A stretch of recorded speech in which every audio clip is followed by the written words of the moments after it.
नमस्कार विद्यार्थी मित्रांनो आणि आदरणीय पालकांनो.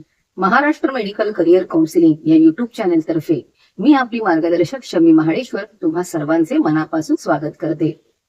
आज मी तुमच्यासाठी भारत सरकारच्या आरोग्य आणि कुटुंब कल्याण मंत्रालयाने दिनांक 28 जुलै 2026 रोजी जारी केलेल्या अत्यंत महत्त्वाच्या अधिकृत परिपत्रकाची माहिती घेऊन आले आहे.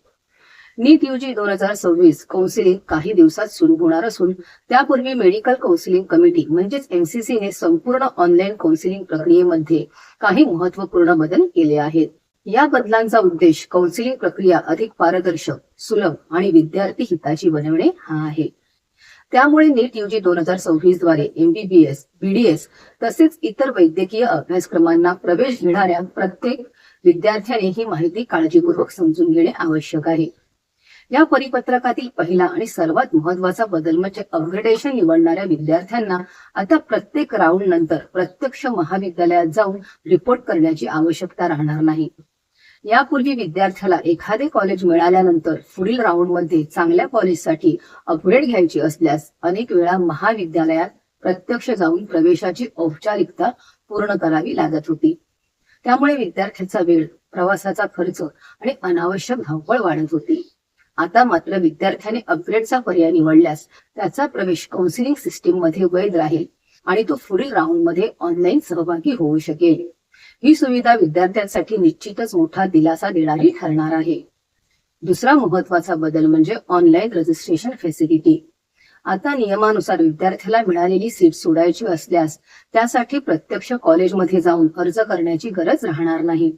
विद्यार्थी MCCच्या अधिकृत पोर्टलवरूनच निश्चित काल मर्यादेत ऑनलाईन पद्धतीने रजिस्ट्रेशन करू शकतील. त्यामुळे संपूर्ण प्रक्रिया अधिक पारदर्शक, जलद आणि सोपी होणार असून विद्यार्थ्यांना वारंवार कॉलेजमध्ये जाण्याची आवश्यकता राहणार नाही. या परिपत्रकातील तिसरा महत्त्वाचा बदल डीम युनिव्हर्सिटी संदर्भात आहे. डीम युनिव्हर्सिटीमध्ये प्रवेश मिळालेल्या विद्यार्थ्यांना आता आवश्यक कागदपत्रे संबंधित विद्यापीठाच्या ऑनलाईन पोर्टलवर थेट अपलोड करण्याची सुविधा उपलब्ध करून देण्यात आली आहे. त्यामुळे दस्तऐवज पडताळणीची प्रक्रिया अधिक वेगवान होईल आणि प्रवेश प्रक्रिया अधिक कार्यक्षम पद्धतीने पूर्ण करता येईल. परिपत्रकात आणखी एक महत्त्वाची माहिती देण्यात आली आहे. या सर्व नवीन बदलांची प्रभावी अंमलबजावणी व्हावी यासाठी MCC कडून राज्यातील डायरेक्टर ऑफ मेडिकल एज्युकेशन कार्यालये, विविध वैद्यकीय महाविद्यालये, नोडल ऑफिसर्स आणि संबंधित अधिकाऱ्यांसाठी विशेष ओरिएंटेशन आणि कॅपॅसिटी बिल्डिंग प्रोग्राम आयोजित करण्यात आला आहे.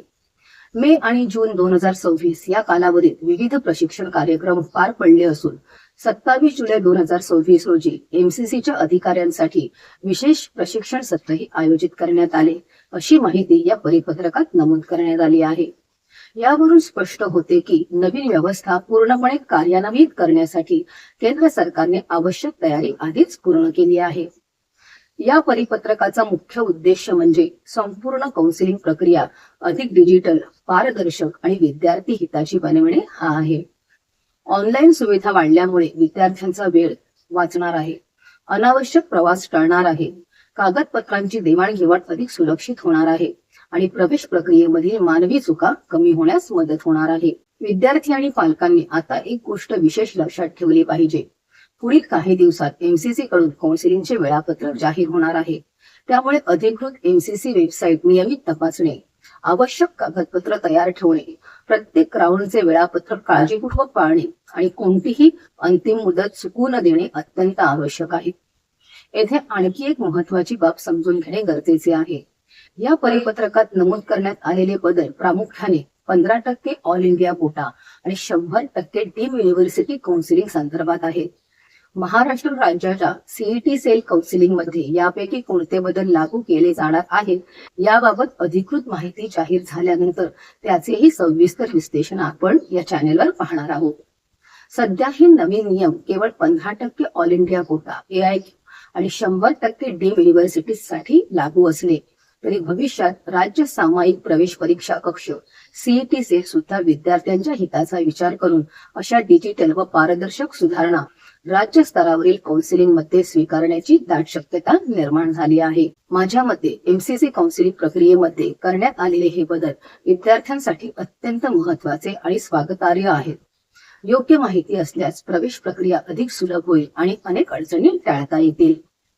वैद्यकीय प्रवेश प्रक्रियेतील प्रत्येक तांत्रिक घडामोडींचे आणि परिपत्रकांचे विश्लेषणात्मक अपडेट्स आम्ही आमच्या युट्यूब चॅनलवरून सातत्याने देत असतो.